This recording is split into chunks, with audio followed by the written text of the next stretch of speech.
So, I want to start by talking about building your ideal schedule. Your schedule is going to be the framework for all of your courses.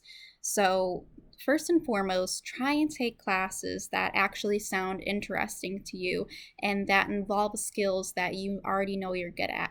Obviously, you're going to do better in a course if you know you're going to be interested in the subject matter and it's going to compel you to pay attention. People tend to be good at things that they like. And obviously, if you have a history of doing something well, like math, then maybe you want to be a math major. Maybe you want to take a lot of math courses, and that's going to prove to be a great favor to you later on when it's actually time to do the homework, and it won't feel like such a chore if you at least like the subject matter. Also, make sure you're talking to your academic counselor a lot to make sure that you're fulfilling your graduation requirements. You're going to want to become very familiar with what your graduation requirements are. And there could be a lot of little details and caveats for those requirements. So, for example, at one point I took two biology classes. It was required by my gen ed that I take two science courses, and I knew I was good at bio, so I took two bio courses. And it wasn't until after the fact that I realized that they actually had to be two different science courses. It would have had to be a bio and a physics or chemistry, whatever. And so essentially, I took a whole bio course for absolutely nothing. It was a really big disappointment. But so those are the little details that you're going to want to make sure you're aware of, and it's also going to help to talk to your academic counselor to make sure that they're holding you accountable for that as well. So when you're about to make your schedule, see them at least once a semester. And you're also going to want to see your financial counselor because your academic requirements tie into your financial requirements. Your scholarships, they might have a lot of little details that you yourself haven't familiarized yourself with. Believe me, I can't blame you. But for me, one semester, I was taking four courses and they weren't technically fulfilling any of my academic requirements.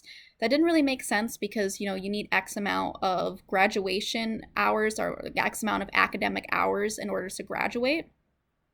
But since they weren't technically fulfilling any specific requirements, then that meant they also weren't meeting my scholarship requirements, and I ended up losing like $2,000, which was really stressful. It worked out just fine, but you definitely don't want to find yourself in that position. So meet with your financial counselor, meet with your academic counselor every semester to make sure that you're making good choices about your classes. There are also times where one class can fulfill two requirements. You have to be careful with that. There might be a limit on it. So if you want to maximize your time, that could be sort of a crafty way that you could just bang out two requirements with one course. And also by reviewing the courses that are available to you, you might find that there's a really fun course in a subject matter that you typically wouldn't be interested in. For example, I heard in my school that there was an aliens course, and it could have fulfilled a science requirement. I was never able to take that course, but I can imagine if someone didn't like science but just found that interesting, then it would have been a lot easier for them to meet the requirement. What you're also going to want to think about is when you learn the best. So, if you're a morning person and you're really spring and sprung first thing in the morning, then it might be good for you to have a morning class. If you're more of a night person, then maybe your brain's more active later in the day. It's going to be easier for you to absorb information. So, take some night classes. I myself am not a morning person. I'm really foggy first thing in the morning, and it's just hard for me to absorb any information. So I did not take any classes before 10:30. My first semester, I actually did take an 8 o'clock class, and I thought, well, I did it all throughout high school, so why can't I do it now? And it turned out I don't know how I did it in high school because it was really, really hard to drag myself out of bed in the morning. And if you're not a morning person, then you're kind of setting yourself up for failure because you might just straight up sleep through the class because your brain is not having it. Or you might wake up and consciously decide, I'm not getting out of bed right now, and you're going to miss class. And not going to class is going to kill you.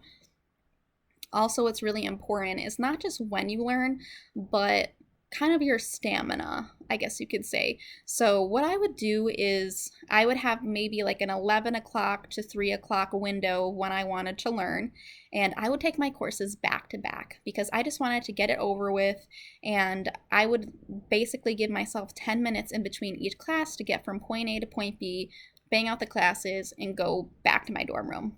Some people might find that really exhausting, and they might want more of a break in between classes so that they can have a snack or just wind down a little bit. But you also have to be careful because if you're doing that and you have like a couple hours in between a class and you go back to your dorm room, then you might settle into your room and decide, I'm not going to get up out of this bed. I can't do it. So just know who you are, know thyself, and don't set yourself up for failure. Also, when you're making your schedule, your first semester of college, your schedule is going to be made for you. You can make last minute changes. I was put in calculus and I was like, there has to be an easier course than that. So I immediately changed that. And, for the semesters thereafter, depending on how your school works, at least in my school, what would happen is that when it was time to pick out your classes, each class of people, like freshmen, sophomores, juniors, etc., they would be given a time frame in which they could pick their classes online. So seniors, they've got seniority, they got to go first, and by the time it gets to you, there might be a lot of classes that you really wanted to take that just fell through. So what I would do is, as soon as the school put a list up of what classes you can take and let you know what the options were, I would really study through that list and I would write everything down. I would start by writing down, what am I interested in? And then I would make a note, it fulfills this requirement, my graduation requirements. And then I would also write down the time and I would curate my perfect schedule. But I would also have some backups just in case it didn't work out, especially because once it's your time to pick out your classes, you're going to want to be fast before the class fills up. So I would just be at the ready at like 10 a.m. or whenever it was to quick pick out my classes. Sometimes I would even choose a class just as a placeholder, just so I would know that I had something there, but I might relook at all my options later and end up changing it if it becomes possible. And some people, they'll drop their classes later, so you just never know how the availability could change. So this kind of brings me into my next point. When you're creating your perfect schedule, you're going to want to know what professors you're going to have. And so to my next point, you're going to want to have a good relationship with your professors. Now, the reason why that is because obviously this is the person that is setting the standard. They're curating the curriculum for you. They're the ones that are going to grade you, obviously. So you're going to want to have a good professional relationship with that person. Kind of think about it as your boss at work. Your boss is someone that you want to respect. You want to understand what they want from you, and you're just going to want to have a good relationship so that the day goes by easier. It's easier to complete your tasks. So get to know your professor, pay attention to them and give them basic respect so that they give you basic respect back. I definitely saw in school there were a lot of kids that would kind of bully the teacher, and I can't imagine that the teachers like them very much. And it might not seem fair that you have to have your teachers sort of like you on some level or at least tolerate you, but they are a human being at the end of the day, and you definitely don't want any biases coming into play when they're grading you. I'm not saying that happens a lot, but I just wouldn't risk it personally. And also, I'm not talking about kissing up to them or being fake. Just reflect on the fact that they're dedicating their lives to teaching you so that you can prosper. So have a genuine respect for that and appreciation for that. So how do you pick out your professors? If you're new to the school, you might not know any of them, obviously. Sometimes what they'll do is they'll have sort of a meet and greet day. It sounds really nerdy, but again, you're going to have to deal with this person for 6 months, and they're going to be the gatekeeper to your future. Maybe you want to know who they are. Maybe you want to go to that meet and greet and get a vibe for them and see who you're going to click with. And what you could also do is just ask around. Ask people, have you had this professor before, and see what they say. But you're also going to want to consider who is the speaker for that. If you're talking to somebody who just effortlessly gets all these good grades, then for them to say, oh yeah, the course was easy, that might not mean anything. If you're talking to someone that is a slacker and they say, yeah, the course was really tough, maybe that person's just annoyed that the teacher gave homework. It's what they're supposed to do. And so they might not necessarily be the most credible source. So just get a variety of opinions. I mean, you probably already know there's ratemyprofessor.com. That's basically a Yelp for teachers. I don't always agree with the reviews on there, but it doesn't hurt. I mean, I would never, ever, ever meet a new professor without looking at Rate My Professor. Maybe it's not fair to them, but you're talking about your time and your money here and your future. I wouldn't take a gamble. Also, what's really good is if you've already taken a class with a professor and you know you like them, they give you good feedback on your work, you really click with their teaching style, then take another class with them down the road. I've taken a lot of repeat classes with professors because I know that they assign interesting work. I like the books that they pick out, and that's just going to be a better experience for me overall. So yeah, there are some teachers that would see my face a lot. It was probably annoying, but it was the best outcome for me. I also really want to stress that you don't want to be scared to talk to your teacher. I mean, not everybody is the most social, but I think that people put themselves in a bad position by not familiarizing yourself with your teacher at all. Your professor is likely going to geek out if you go up to them after class and want to talk about the course material and have a conversation. They're interested in this. That's why they teach it. Of course, not every teacher loves what they do, and it would suck to be stuck with somebody like that. But for the most part, if you go up to a teacher after class, they're going to be more than happy to talk to you. It's also important to talk to your teachers because you're going to want to know what they want. So they all have different standards and expectations, and it's going to be important to get to know them to know what those things are. Every professor is different. Ask for a rubric whenever you get an assignment. If a test is coming up, ask for a study guide, ask for a review day. The worst thing that could happen is the teacher says no. Then what? You're just back at square one. But the flip side is they might block out a whole course day just to review some of the materials so that you're prepared for the test. And they could give you a study guide just to help you narrow down what the subject matter is going to be for the test so you're not wasting your time on things that don't matter. Also, if you're worried about what you're doing, ask for extra credit. Again, the worst thing that could happen is they say no. Some teachers really don't like extra credit. Other teachers will be really excited that you want to take more time out of your day to learn the material. So ask them about it. And they might even have sort of an open-ended option where they can let you create the project yourself, pitch them something. One time I reached out to a professor and I was talking about some themes that I was picking up in our books in the class, and she just went ahead and let me create my own assignment, and no one else was writing an essay, and I wrote my own essay, and because she was interested in what I had to say, she went ahead and let me get an extra grade in, and that could really pay off later. You're also going to want to go to your professor's office hours. All professors have to have office hours, which is basically a time block where they're made to be available to you so you can have one-on-one time with them. So obviously, getting that undivided attention is really important, and them being able to give you specific feedback on your work is going to help you grow later on. So what I would do is see if my professors would want to talk to me about an essay. So maybe they don't require a draft, maybe they just want you to submit a final, but they might take time out of their day to walk through your draft with you and then tell you what's wrong with it so that you are already getting feedback and submitting the best form of your essay, and you know ahead of time what some of their complaints are and you could resolve them already. Or even if it's not before it's due, if you get your essay back and you didn't get the best grade, it's really great to talk to the professor about why you didn't get a better grade. And they'll sit there and they'll walk through it with you and help you understand where you went wrong. So not only is that going to help you get a better grade next time, but it's also helping you grow just as a person, and it's going to help you understand how to be a better writer, or if it's not writing, just how to do a mathematical process better. What did you miss? So if you want to do better in the next test or the next assignment, then definitely reflect on your past assignment. So some professors, they might be very slow at getting things back to you, which I really don't think is fair. And I know I said it's bad to push your professors, but this is one thing I would kind of want to push them on. If they weren't getting my essays or my tests back to me, I would say, hey, I really want to understand how I did on this first thing before I jump into the next thing. Imagine bringing your mistakes from your first test into the second one. That's not really learning. And what you're also going to want to do is worship your syllabus. Your teacher likely spent a lot of time creating that syllabus. And what that syllabus does is not only does it give you an idea of what the topics are in each class, it also maps out when assignments are due, when tests are coming up.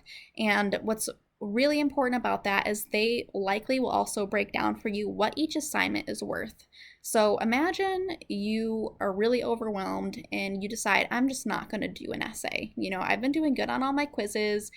I don't think I have to do every little thing. So imagine you decide to skip this essay, and it turns out that this essay was worth 30% of your entire grade for the class. Turns out that was not the thing you want to skip. So maybe you did 20 quizzes and you've been doing great on all the quizzes, but maybe the quizzes are only worth 10% of your overall grade. So it's really important to understand what things are worth. And I have to say, even if you do feel like tempted to skip something, I want to tell you it's much better to hand in a crappy assignment than nothing. Even to get a 30 is way better than to get a 0. Getting a 0 can really undermine everything else you've done, and you just don't want to disrespect yourself like that. So I know for me and a lot of people, if you're a perfectionist, you might kind of be embarrassed to hand in subpar work, but again, it's just much better to hand in something crappy than nothing at all. What's also important about getting to know your professors is that you're building your credibility as a student.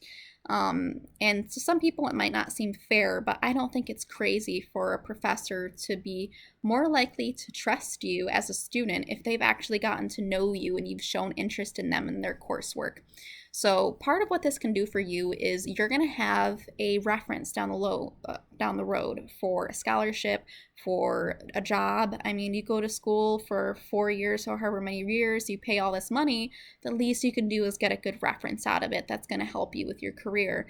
And if a teacher really gets to know you, they might even personally suggest other references for you. They might say, hey, I know somebody who is a journalist and I know you want to be a journalist, so here, go talk to this person. And that could be really helpful for you. What also can come in handy is if something catastrophic happens, if your laptop just shuts down one day and you completely lose an essay and you go to your professor and say, oh my God, this happened to me, they might not believe you. If you're just Joe Schmo who hardly goes to class, never talks to them, doesn't seem engaged in the material, and then you show up with a sob story, they might feel like, oh, this person's trying to pull one over on me. But if you show yourself to be a good student who takes their work seriously, then they might give you an extension. So people might think that's unfair, but teachers are human beings at the end of the day, and they have to do their best to make a judgment call. And if you just show yourself to be a good student, then I think honestly you do earn to get a little bit of flack. Also, what's important about looking at your syllabus is there might be certain policies in your syllabus. So for example, some teachers have an absence policy. So if you don't show up to class, they might actually lower your grade because of that. So just know that so that you can consider that when you're about to skip a class, what impact is that actually going to have on you? It's also good to know what, for example, the cell phone rules are. If your teacher is avidly against cell phones, they're going to be offended if you pull one out and kick you out and then write you down as absent for the day. You just want to be prepared for that. So just genuinely look over your syllabus and consult it often. So to my next point, and I think this might be kind of a cliche for a lot of people, but I really need to emphasize it. You need to have an agenda. You need to live out of your agenda. Anytime you have anything to do, immediately write it down in your agenda. I already said zeros are a killer, and if you forget that you have an assignment, which is really easy to do when you have a million things going on, then all of a sudden you have a 0, you're just totally screwed. So every day, at least once every day, look in your agenda, think, what do I have to do today? So not only is that going to be a reminder, but that's going to help you with your time management skills. You don't want to be working on an assignment that's due a week from now and then realize, oh wait, there's something that's due tomorrow, and you've just been wasting your time doing things out of order, and now you're going to have to stay up extra late. It's also important to understand how long things might take you. Don't underestimate how long things can take you. So you might have an assignment and it's 5 chemistry questions, and you're like, okay, it's due at midnight. I can start it at 10:30 and I can do 5 questions. That's no problem. But then when you look at the questions, you realize they have an A through E. There are all these different parts, and you thought you understood the question in class. It looked really easy when the professor was doing it. But then when you go to do it yourself, you realize, okay, this is actually a lot harder than I thought. I'm going to have to read the book. I'm going to have to watch some videos to sort of retrain my brain on how to do this. So just don't set yourself up for failure there. Make sure you're giving yourself enough time to work on the assignments. Having some self-reflection and knowing what your learning style is. So this is going to help you in class. This is going to help you with your studying. And there are kind of 2 camps, if I'm looking at it on the extremes of what it means to have a learning style. So some people would say there's no such thing as a learning style, and you need to work with the material in a variety of ways in order to really genuinely learn it. Some other people would say that everybody learns differently. Some people learn by listening. Some people learn by conversation, by demonstrations, by reading, whatever the case may be. And they would really encourage you to rely on that learning style. I would say that I'm in the middle of these 2 camps. So you're going to want to know what your learning style is to be able to emphasize it and make it, your leading learning style. But you're not going to want to completely rely on that. So for example, think about how best do you learn. So if you're someone who, if you're in class and you're writing notes, you find that the notes are just distracting and you're not absorbing any information, some people are better off just listening and giving their undivided attention to the teacher. But what I would say about that is you're going to want to make sure you have a way to recall everything that happened in the class. You can't just rely on your memory, because there are teachers who will, make questions on quizzes specifically based off of the lecture. So that could be a way of them making sure that you're paying attention and that you're showing up for class. And in order to make sure that you're really going to remember every detail of that lecture, what you can do is, get permission to bring a voice recorder into class so that you could really later on listen through the lecture. Ask the teacher if they're going to make their PowerPoint available. And that could be helpful, but then again, the teacher might riff off the PowerPoint and say things that aren't written down. So you just really want to be conscious of all that. And if you're someone that has learning differences, don't at all be ashamed to use whatever tools might be available to you. So for example, some people might be able to arrange that another student come in and volunteer to take notes for you. So, take advantage of that. Don't be ashamed. Or even if it's just a friend in class and you guys can figure out some sort of, bartering system and say, hey, maybe we can take turns writing notes so that on one day you can pay attention, on the other day I can, and then we could swap notes at the end of the course. Or just figure out something else you can do for them so that you can rely on their notes and you could pay attention better in class. So in order to understand your learning style, you might want to reflect on things that you enjoy or just things that you've proven to do well at. So if you're really good at labs in your science courses, that probably means that you learn best by being hands-on and having a demonstration.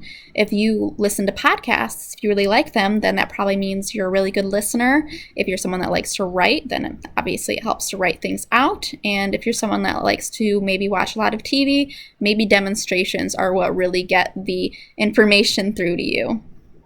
So once you understand what your learning style is, you're going to want to tie that into the material as much as possible. But what you're also going to do is make sure you are working with the material in as many ways as possible, because the more relationships that you create linking the material to your brain, the better you're going to remember it. So for example, this is what I would do. When I was going to prepare for a test, I would first take out my notes from class and I would review the notes.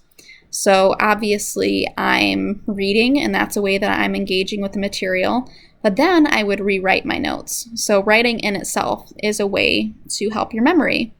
So not only am I writing it down, but what I'm actually also doing is I'm organizing the information so that as I look through my study guide later, it's going to be easier for me to understand, and I'm not wasting my time and confusing my brain by jumping back and forth between this whole jumbled mess that I created when I was rushing in class trying to make sure I got every little detail.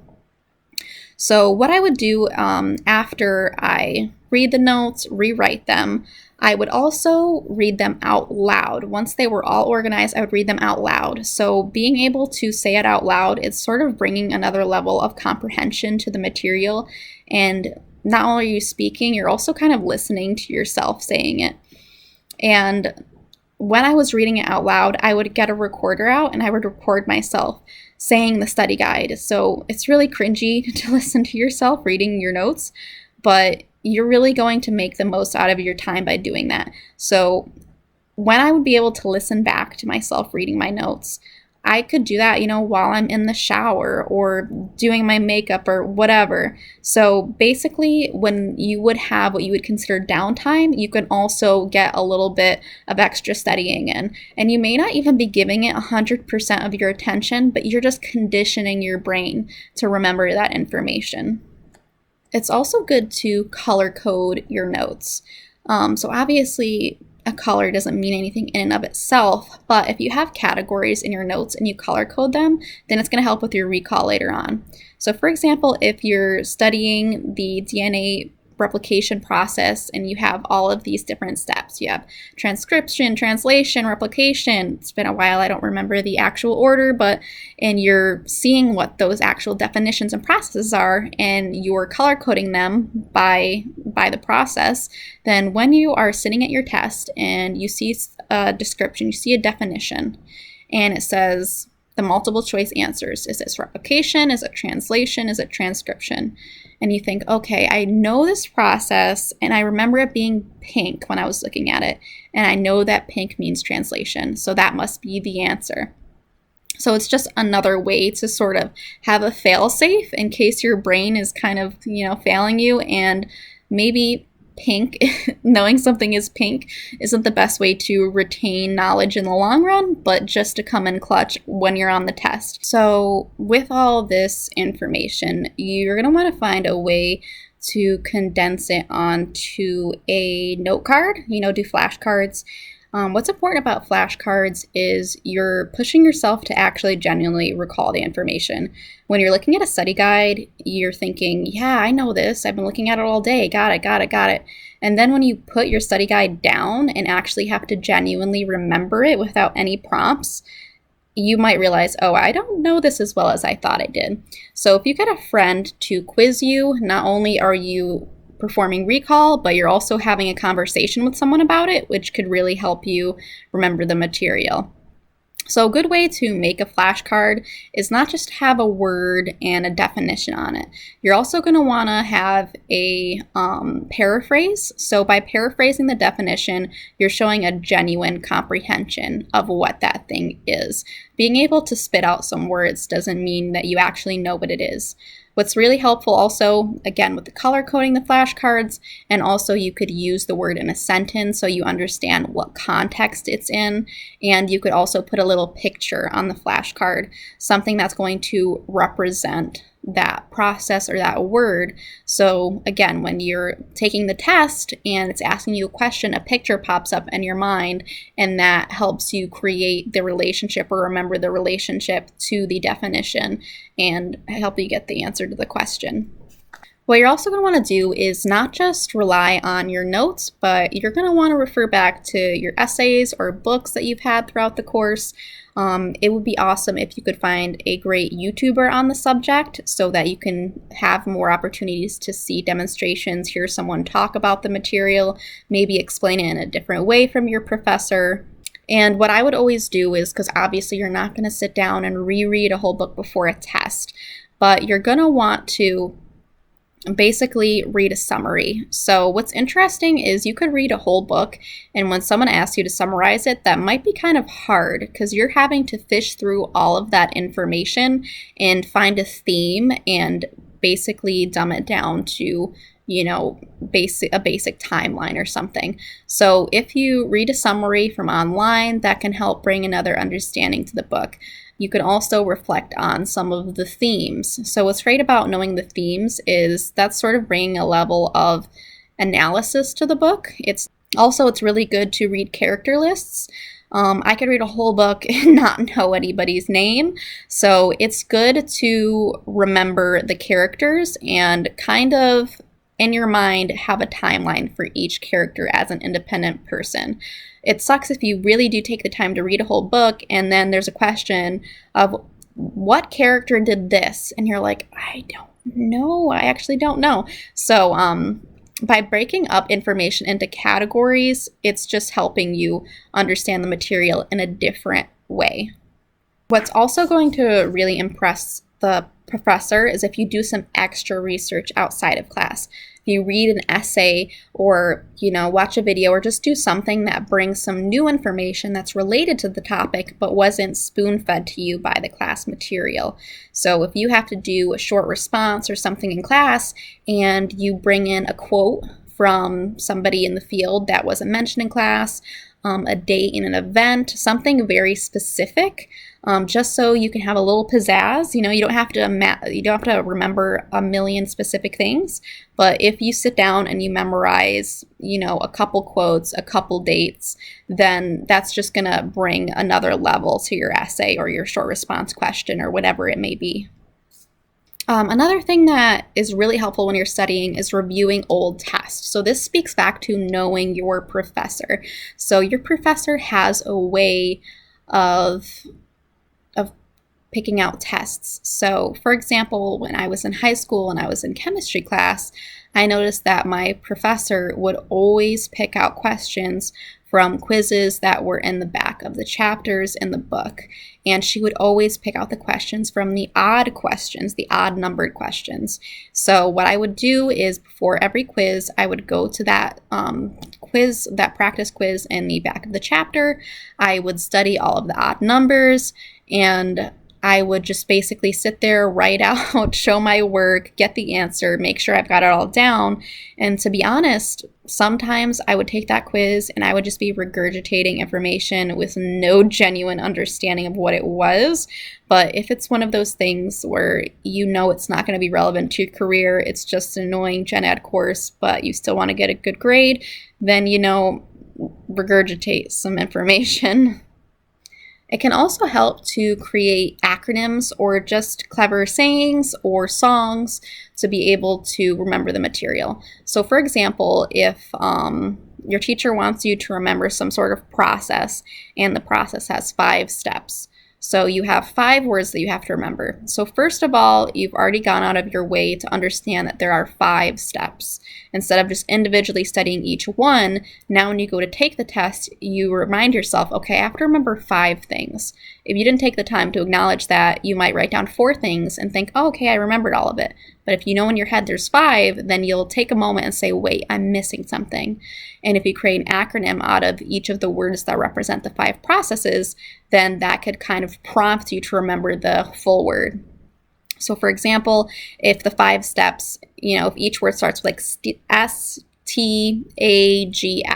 stags, that doesn't really mean anything, but you sort of remember that word. You get to the question in the test that asks you to name the 5 steps. You write down S-T-A-G-S, and so now you've got 5 empty spaces, and you've got a letter for each space to prompt you to remember that word.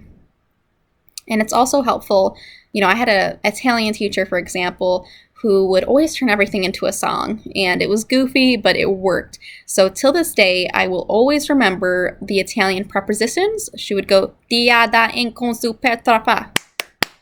And I'll always remember that because it was fun and it was just memorable. So try to find a way to make the material catchy. It's also helpful if you can relate it to maybe a memory that you already have, something that you already know you're always going to remember. So, when you think of SpongeBob, you're saying like photosynthesis, if you're studying processes of photosynthesis, and every time you study that process, you picture SpongeBob saying photosynthesis, it's going to help you remember later on that each of those steps are a part of photosynthesis. Also, I know that study groups are a great thing. So what's great about study groups is everybody is bringing their own memory to the table, and people might be able to give you information, something that they retained from class that maybe you didn't, and it's just obviously helpful to have a discussion about the material. It's another way to remember the material. But you also kind of have to be wary because sometimes you're in a study group and you guys just end up talking and hanging out. So when it comes to having a study group, make sure that you're actually with a group of productive people and try and be organized. One person might volunteer to make like a master study guide. So while everyone else is talking, they'll be the person that's typing and taking down the information. And, if you can't find a study group, volunteer to have one, host one yourself. Okay, so something everyone's probably heard debates about before. Obviously, it's better to study a little bit every day than to cram the night before. There's really just something to taking in some information, sleeping on it, and then taking it in again while your brain is fresh, while you're well rested, and again on a new day, creating a new memory with that material. And I understand that it's not really realistic to be studying like 3 weeks before a test. I think that professors kind of expect that sometimes, but when you're in college, it's very likely that there's always going to be something that's due sooner than the test, and you need to prioritize likewise. So what I would personally do is I would always try and at least start studying maybe 3 days before a test. I think 3 days is a fair amount of time. Obviously more is better, but I just can't stress enough, do not cram. If you're cramming, you're just not creating enough memories with that material, and you're going to fry your brain. There have been people in class who have straight up passed out because they stood up the whole night before studying. And I'm sure even in kindergarten, you've heard teachers say, if you want to do well on a test, you have to come in, you have to be well rested, you need to have eaten. That's all obvious, but a lot of people ignore that pretty basic advice. You just want to make sure that your body and your mind are in the best place possible so that you're clear-headed and that you can focus on the test. And I know a lot of people say there's no use in looking at your study guide 5 minutes before the test, but they're wrong. I can't tell you how many times there ended up being this totally obscure question on a test, and the only reason I got it right is because I happened by that information right before the test started and it was fresh on my mind. So even if you've done a great job making sure you're studying, every day, 3 days before the test, look over that study guide another few times before the test just to bring all that information back to the surface before you take your test. And I've kind of already touched on this, but in my next point, it's really important to have a go-to point of contact in your class. So if you miss a class day, and I know I said don't be afraid to talk to your professor, but they might find it kind of annoying if you miss class and you go up to them and say, hey, what did I miss? They already did the whole song and dance, and they're not going to do it all over again just for you. It was your responsibility to go to class. Maybe something came up, but now it's your responsibility to make sure you get the material. So obviously consult your syllabus to see what you may have missed, and talk to somebody in class that was there and get notes from them, and they might tell you that there was some sort of reminder during that class for an upcoming test. So talk to them, and even if you're not a social person, if you turn to someone and say, hey, can I have your number so that if I miss class or if you miss class, we can back each other up, and they'll probably really like that idea. And it would help even more if you have even an extra person.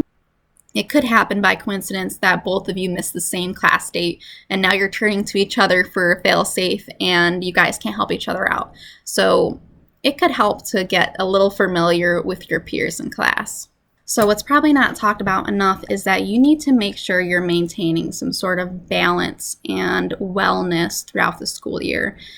Don't just constantly be studying all the time. There was actually a really great Dexter's Laboratory episode on this, and Dexter goes to college and he's just constantly studying throughout the whole school year while everyone else is partying, and then by the time finals week comes around, he's totally fried and he goes insane and all he wants to do is party, while everybody else at that point is cramming for finals. So obviously it's probably better to be in the middle of those two extremes, but I think there is a really good point there, is you need to take care of yourself and your mental health and your well-being to be able to do your best in class. So it's really important to, balance your clubs, balance your jobs, balance your work. But at the same time, make sure that you have time for your hobbies, for things that you enjoy. Make sure you have time to just do nothing so that you can wind down and keep your mind fresh. And make sure you have time to see your friends and see your family. If you don't, you're just going to become really drained. You're going to go crazy and you're going to become bitter, and that's not going to put you in a good place to succeed. So basically what I'm saying is you do not want to have a mental breakdown. And a lot of campuses, they actually have therapists on staff. And if you feel like you really need some extra help, make sure you seek them out. Just know what your self-help strategies are going to be so that you stay healthy. So last but not least, and something that I think really covers all of the topics, is you're going to want to make sure that you have a good mindset or philosophy about school. You want to have a good attitude about it. So if you're in school because, you feel like society told you had to be there, your parents told you had to be there, maybe you hate the bureaucracy of your educational system, maybe there are just a lot of things you really hate about school, maybe you're insecure about how well you're doing, there could be a lot of reasons that you really just hate being there. But you have to kind of remind yourself all the time that you have to play the game to win. You need to play the game to win. You know what the rules are. You know how to follow them. So just make sure you have that level of detachment to where you're not taking things too seriously. If you have a teacher you don't like, if there's a class you don't like, if there's just something about the system you don't like, the reason why you're there that you don't like, if you really let that get to you, it's really going to disincentivize you to continue with school. So at the same time, you don't want to overly detach yourself to where you don't care at all, but just try and put yourself in that mindset of you have to do this hustle. And of course, college is likely costing you a lot of money, so make sure you get the most out of it. Even if there's a class that you're in that isn't going to relate to your career and you're kind of just annoyed that you have to be there, that doesn't mean you can't get anything out of it. You can still get some skills that can help you in your day-to-day life. You can learn a lot about yourself as a person when you're in college, so make the most out of it. You can also always sort of envision this time in the future where you will have graduated college, the torture is going to be over, and you're going to be reflecting back on those times. And you just want it to have been worth it. Don't go waste your time, waste your money, and feel like what was even the point. Just try and commit to the experience. It's also really important to take some pride in your work at college. Even if you're not an A student, even if it's just a little improvement and you go from an F to a C, take some time to feel proud of yourself. If you don't reward yourself for doing well, then you're not going to be as motivated. If you take some time to bask in your glory and say, I did it, and, just take that moment to reward yourself, then it's going to motivate you to keep going. So it's kind of a mindset and philosophy you have to have about the value of your time and your money and your education, and just kind of accepting the rules as they are and playing along just so you can have that accomplishment at the end of the day. So that really helped me get through it in college when there were times where I was just mad at the whole situation.